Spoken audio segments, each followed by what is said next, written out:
السلام علیکم ورحمۃ اللہ وبرکاتہ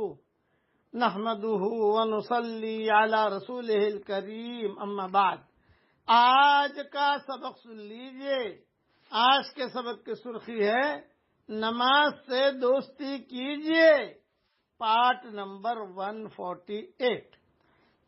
رسول اللہ صلی اللہ علیہ وسلم کا ارشاد ہے کہ حق تعالی شانہ نے یہ فرمایا کہ میں نے تمہاری امت پر 5 نمازیں فرض کی ہیں، اور اس کا میں نے اپنے لیے عہد کر لیا ہے کہ جو شخص ان 5 نمازوں کو ان کے وقت پر ادا کرنے کا اہتمام کرے، اس کو اپنی ذمہ داری پر جنت میں داخل کروں گا، اور جو ان نمازوں کا اہتمام نہ کرے تو مجھ پر اس کی کوئی ذمہ داری